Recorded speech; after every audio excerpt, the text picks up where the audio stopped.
Hey folks, it's Marvin Cash, the host of the Articulate Fly. On this episode, I'm joined by Colorado-based artist Piper Nunn. Piper shares her fly fishing journey and how she uses her art to educate and to conserve the natural resources she cares for so deeply. I think you're really going to enjoy this one. But before we get to the interview, just a couple of housekeeping items. If you like the podcast, please tell a friend, and please subscribe and leave us a rating and review in the podcatcher of your choice. It really helps us out. And a shout out to this episode's sponsor. This episode is brought to you by our friends at Artisan Angler. If you're looking for a better way to organize your flies, tippet, and tools, you should check out the fly trap at artisananglerllc.com. I've dropped the link in the show notes. They sell direct through Amazon, so you get prime shipping and free returns. It doesn't get any easier than that. Make your time on the water more productive and check out the fly trap today. Now, on to our interview. Well, Piper, welcome to the Articulate Fly. Thank you so much for having me. I'm really excited to chat. Yeah, I'm really looking forward to our conversation, and we have a tradition on the Articulate Fly. We like to ask all of our guests to share their earliest fishing memory. So my earliest isn't very early. I got into fishing later in my life. So my earliest fly fishing memory is about 5 or 6 years ago when I learned to fly fish for the first time. So that's actually, nobody fished growing up. Like, I didn't grow up doing it. So my earliest was the very first day that I learned how to fly fish. Very, very cool. So, relatively new thing for you. Who are some of the folks that have mentored you on your fly fishing journey? So it's kind of funny how I got into fly fishing. It was very random. I worked at a bagel shop in high school. It was my first job. And the managers were very into fly fishing. Like, there was a whole fly fishing community at the bagel shop. And my manager at the time and his buddy Keith, who unfortunately he passed a couple years back, but they taught me how to fly fish. And they were just like, hey, let's go fishing on the river. Like, do you have interest? And I was like, that sounds great. Like, I'll check it out. And they took me up the river and, showed me the ropes, and I fell in love with it. And it was kind of funny. The day that we went out, I had my grandpa's fly rod that he had handed down to me, but I'd never used. And I was walking out of my garage to meet them to go up. And I was doing what you never do with a fly rod. And I was holding it straight up in my garage. And as I walked out, the whole tip just snapped off before I even got in the car to go fishing. And I learned that lesson the very first day I tried fly fishing, is that you never walk with your rod straight up. Yikes. That's a super bummer. And so, they kind of got you into the sport. Are there folks kind of in the Colorado area that have kind of mentored you, or have you been kind of teaching yourself along the way? Yeah, so they were the two that really got me into the sport, taught me how to do it, took me out the first couple of times. And then from there, I went on my own a little bit, a lot of trial and error, setting the hook upstream instead of downstream for a long time, figuring those things out the hard way. And then as I got into it more, I kind of met my community. So then I started connecting with other people in Colorado that fly fished, and then connecting to their friends, and formed my own little community around it. So I did start with 2 people, learned a lot of things on my own, and now I, of course, have a community. Yeah, very, very cool. And, when did you first become interested in art?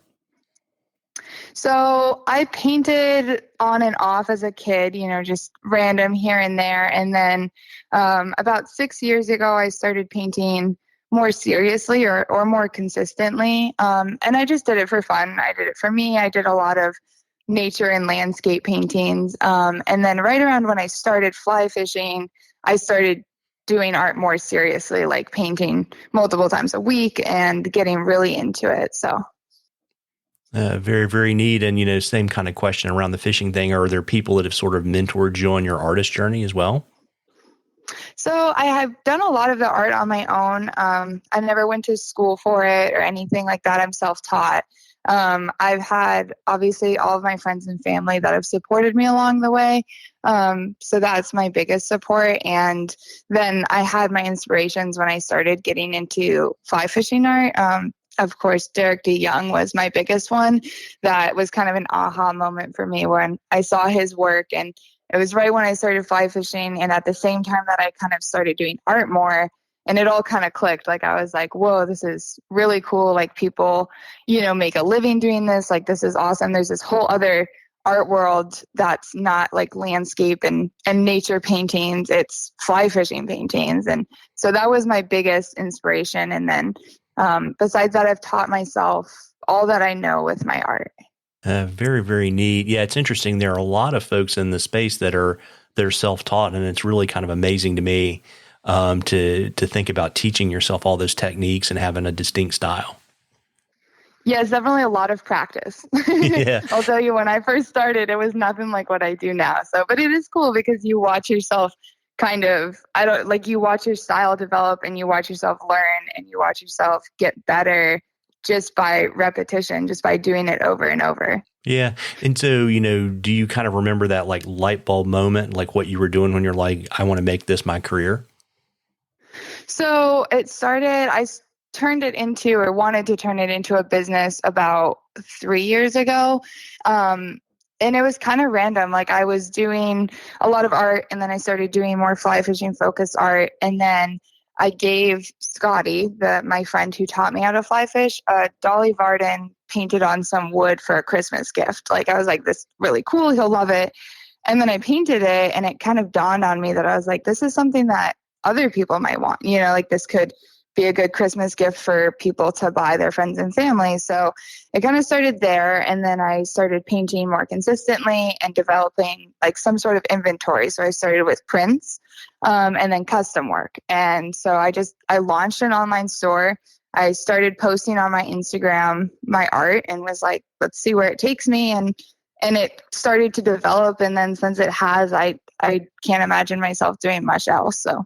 Yeah, very, very neat. And, I always love interviewing creatives, and I was kind of curious, how does your fishing inform your art and vice versa?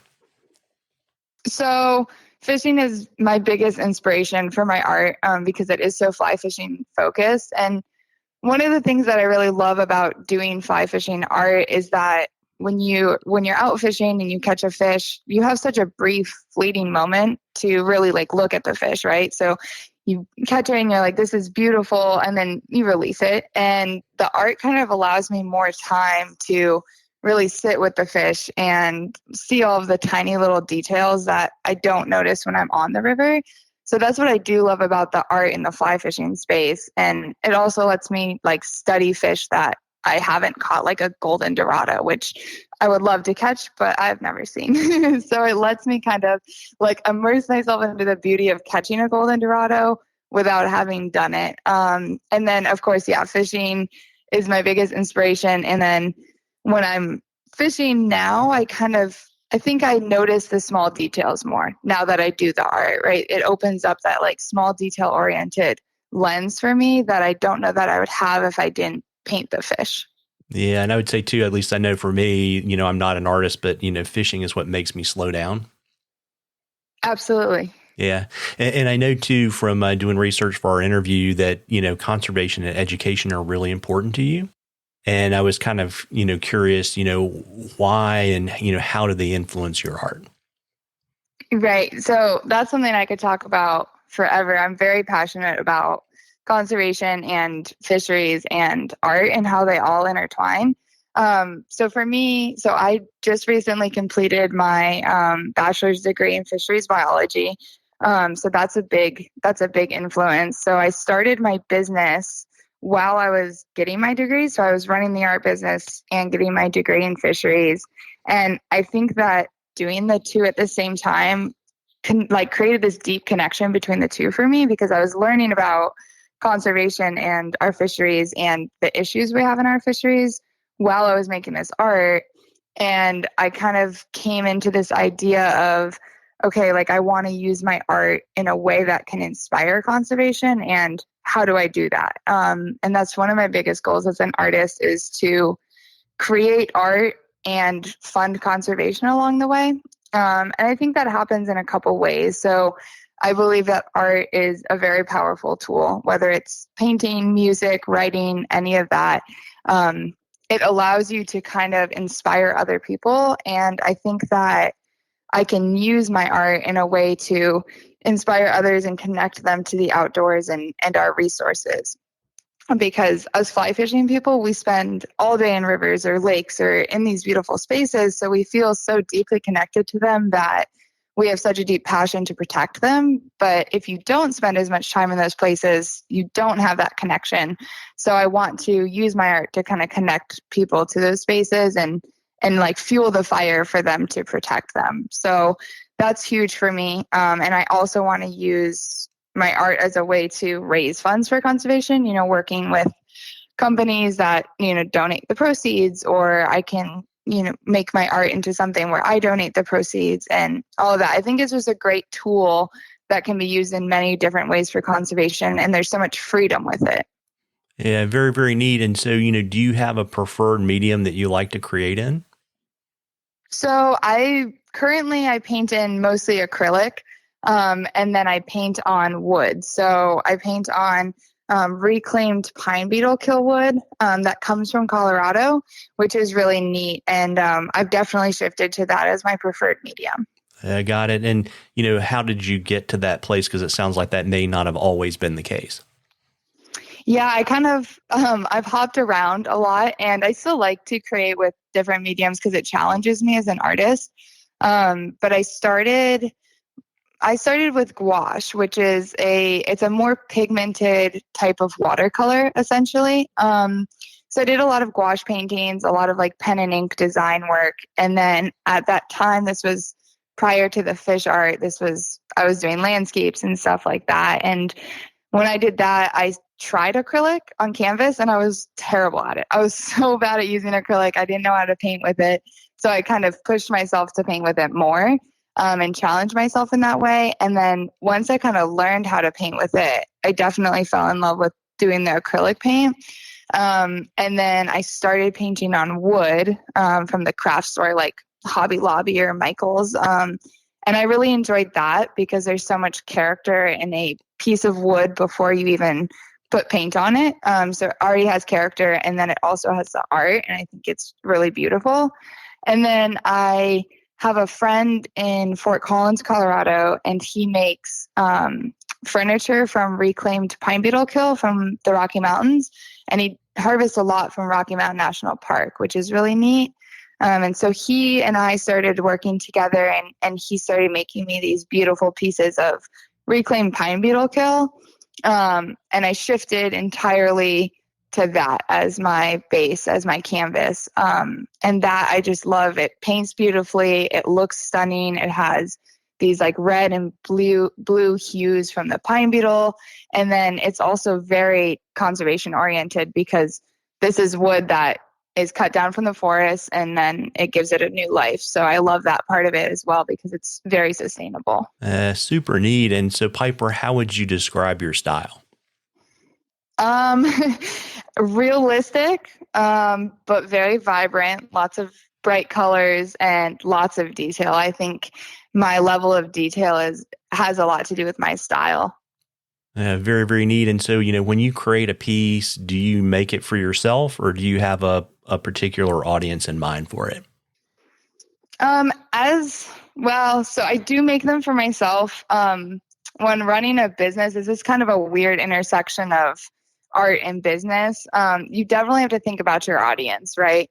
I have to think about, what sells best? What are my best sellers? Like a brown trout painting on my site is always a good thing to have. People love brown trout. So I do definitely think about that a little bit. But my goal as an artist is to paint for me, and then if people love it, they'll buy it, and not to change my style or tailor my pieces too much with the thought of selling in mind. So I do paint every piece for myself, but my audience definitely influences. I might paint a couple more brown trout because people love them, or I definitely paint a lot of fish because my audience is fish. Yeah. But it's also what I love painting. So Yeah, it's neat too because I saw that you were actually painting on banjos. I was, and that is a medium that I absolutely love. I don't do a lot of them, but I love doing them. I actually have one that I'm going to put in the works here soon, but that's really random how I started painting on banjos too, is I went to a flea market when I was in like early high school. I was super young. I went to a flea market and found this awesome vintage banjo. Like it was a handmade banjo. It hardly played, but it was so cool. And I bought it, and it had just been hanging on my wall for, however many years. And when I was in high school, I painted it, and I painted like these trees and these birds, and the birds didn't really look like birds at all. Like it didn't turn out great. And so it sat on my wall for years. And then I got into the art, and I got into the fish art, and I looked at the banjo, and I was like, I should paint that again. And I did the salmon on it, and I absolutely loved it. And then I bought another vintage banjo on eBay and painted that one too. So that's one of my favorite things to paint. Very, very cool. And so, when you're developing ideas into pieces, do you, carry a sketchbook around everywhere you go, or do you just say, I have an idea, and you just start creating it and you see where it goes?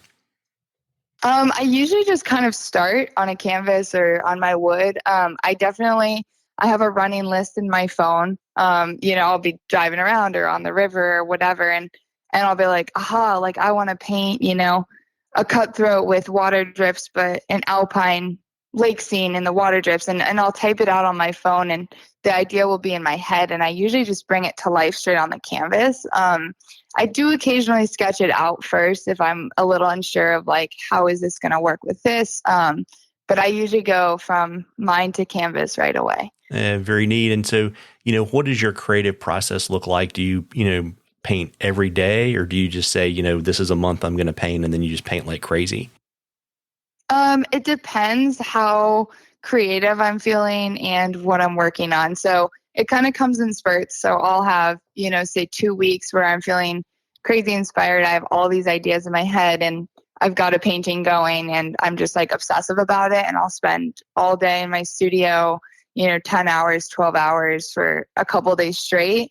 And then there's times where I burn out a little bit, and I kind of have to re-inspire myself and get creative again. And so I'll take a little bit of time off, and then I'll get really into it again. So it definitely comes in spurts, but when I'm in my creative mode, it's obsessive. It's every day I'm painting, until I finish the piece I'm working on or whatever. Neat. And do you like to work on one piece until it's finished, or do you do multiple pieces at the same time? I do one piece. I can't focus on multiple pieces because I get so in the zone on one piece that I can't think about any other idea until it's done. So yeah, neat. I guess that helps too with the acrylics, because it's not like oils where you have to wait for them to dry, right? So you can kind of turn that around pretty quickly. Definitely. That's why I don't use oils. Yeah, it's funny. I've interviewed other artists. Actually, as a matter of fact, I remember when I interviewed Derek, he was telling me that he started with oils, but I guess there's this kind of allergy that all painters eventually get to, I guess, the oils that are in the oil paint. Yeah. And so from like, I think like a respiratory allergy perspective, he doesn't paint in oils very much anymore. I have heard that. I don't know much about oil paint, but I have heard that they have a semi-toxic element to them. So it's probably best that I stick with acrylic. Fair enough. And so how long on average does it take you to complete a piece? Oh, that's a tough question to answer. I mean, it's really dependent on obviously the size, and the species as well. So like a brown trout might not take me as long as, a big tarpon or something. A lot of that does have to do with the detail. So fish that have like big scales take a little bit longer. I would say like a typical trout or fish piece of mine, typical size, the most common one I do is a few full days at the easel, like 3 12-hour days at the easel. But it really depends. Very, very neat. And so, you talked about kind of getting burned out and having to take breaks. What do you do when you have to recharge your creative batteries? I just have to disconnect. So I have to, go outside, obviously go fishing. That's my biggest way. That's how I recharge in every area of my life. Just go outside, go on the river, go fishing, go camping. Sometimes just simply stepping away from the studio for, 2 or 3 days and just not looking at anything, not looking at any pieces I have working on or anything like that is enough to recharge. I'm not great at it though. I definitely, I have to kind of sometimes force myself or be forced by other people and encouraged to step away. I have a hard time recognizing when I'm in a rut. And so I'll just sit in the studio and be like, oh, I'm struggling, and then I disconnect and I come back and I'm like, oh, that's all. I just need to go fishing for an afternoon. Yeah. Yeah. More coffee won't solve the problem, right? Yes. I try a lot of times. I've tried that a lot. It doesn't work, but. So, I'm always interested in asking artists. There are some questions I ask guides too, but it's, share with me kind of what you think the biggest misconception is that people have about art and the life of an artist. So I think one of the biggest misconceptions that I think people have is one that I also had prior to pursuing a full-time career in art. And that's like how artists get to that point. It's a really long journey and it's a challenging journey. And I always say if it was easy, everybody would do it, right? So it's one of the harder full-time careers I think that you can try and make for yourself. So the journey is long, it's difficult, and it's super rewarding. And the other misconception I think is that I think it's hard to convey to people how much time and work goes into painting a piece, even beyond the time at the easel. So if I paint a brown trout, it's not just the hours that I spent physically painting it, but it's also the years that I've spent getting better at painting and all of the hours I've spent practicing that have got me to the point where I can release a piece of art that looks like it does now. And I think that slips through the cracks a lot when people are looking at art, and especially looking at the price point of art, because it's expensive. It's not cheap to buy art, but it's definitely a lot goes into that price point. Yeah, absolutely. And I was kind of curious too, are there other artists that you share ideas with, or do you just kind of like to figure things out on your own? I pretty much work on my own. I don't have a lot of artists that I kind of like bounce ideas off of or collaborate with. Neat. And I know too from doing research, and I mean, that's how we met too, is from Dan at Catchflow. But, Catchflow is just one of many brands that you've collaborated with. You want to let some of our listeners know kind of some of the projects and the brands you've worked with? Definitely. So I've done a couple big ones. Catchflow is my most recent. So I designed the shoe with Dan, and those turned out rad. I absolutely love him. He's a great guy to work with too. That was a really fun project. And then I have worked with Bahio sunglasses. So I designed the temples of two different frames. One's a permit tail and one is a coral reef. And the proceeds of those sunglass sales go towards protecting the coral reef. So they're being donated to a woman down in Mexico who has a whole coral reef restoration and farming project going on. So the proceeds of that are going towards her.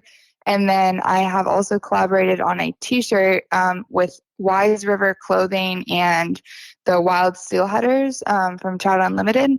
And the proceeds of that t-shirt are going to protect the wild steelhead. So those are three that I've done and also fall into that category of making art and raising conservation funds at the same time. So that's like all I've ever asked for with my art. So it's pretty neat. Yeah, that's super cool. And I'll try to drop links to all of those in the show notes. And, we touched on this a little bit earlier about how you kind of create for yourself, but you sort of think about, who's going to buy the piece. How was that creative process when, Dan says, hey, let's collaborate? How is that different than, say, doing one of your, paintings on your pine? It's a little bit different for sure. My style stays the same, but there's a few more constraints when you're working with a company or if it's going on apparel. Like doing the shoes was new to me because you have to design the design in a way that's going to flow on a shoe, which I've never done. So there's more details and constraints that you have to work into the piece. So it definitely changes the creative process a little bit, but I try really hard to keep my style consistent no matter what kind of constraints are placed on me by brand work or any of that. Yeah. I mean, how challenging is that? And, have you ever done something that turned out to be too commercial and you're like, I won't do that again? Thankfully, I haven't. It might happen at some point. I'm prepared for that. You learn these lessons as you go, as a first time, business starter and artist. But it's really my goal as an artist has always been to never take on a project or sell a piece or be hired purely for the sake of money, right? So purely for the financial gain or any of that, and sacrifice my style or anything that I believe in. So I'm pretty specific, or particular, I guess is the word, with the brands that I do work with. So I like to work with brands that I stand behind, brands that might donate part of the proceeds to conservation, or who are actively doing conservation work with our fisheries, all of that, because that's what I support and that's what I want my art to support. So I definitely turn down a fair amount of collaborations, which some people might not say is the smartest business decision. But for me, it's the best decision for my art, because I don't want to regret a collaboration. And that happens mostly with ambassadorships, businesses or brands come to me, and I don't really stand behind them strongly enough to associate my name or my art with them. So I try and be particular and very careful about that. So I have not yet done anything that I thought was too commercialized. So yeah, fair enough. And if you have any projects you're working on now you want to share with our listeners? I'm cranking out inventory right now. So I've been on and off and in and out of the studio a lot for the past couple of months. So I'm kind of trying to get back into the flow of things and getting some really cool pieces up on my site. Yeah, and I imagine, one, that's the holidays, but we've also got, show season is going to be here before we know it. Are you going to be in the show circuit in 2023? I am. So I am very excited. I'm doing the fly fishing show for the first time. I have a booth in the Denver show in Colorado, and then the Pleasanton show in California. So I am definitely getting ready for that. That's going to be big for me. And it takes a lot of inventory to do the show. So I am cranking out a lot of work for that. And I'm super excited. I've attended the fly fishing shows, but I have never actually exhibited there. So very, very cool. And is there anything else before I let you go this evening that you want to share with our listeners? Not the only thing I can think of is that being an artist is amazing. And if you're thinking about pursuing it, you definitely should. There you go. And what's the best place for folks to kind of find more information about you and your work? So I do have a website, and that's pipernunn.art. And then my Instagram as well, which is Piper_Nunn. And that one I post anything that I list, I post on my Instagram as well. Very, very neat. And I will drop all that stuff in the show notes. Okay, sounds great. Absolutely. Well, listen, Piper, I really appreciate you carving out some time for me this evening. Thanks so much. Yeah, thank you so much for having me on. Take care. Well, folks, I hope you enjoyed that as much as we enjoyed bringing it to you. Again, if you like the podcast, please tell a friend, and please subscribe and leave us a rating and review in the podcatcher of your choice. Tight lines, everybody.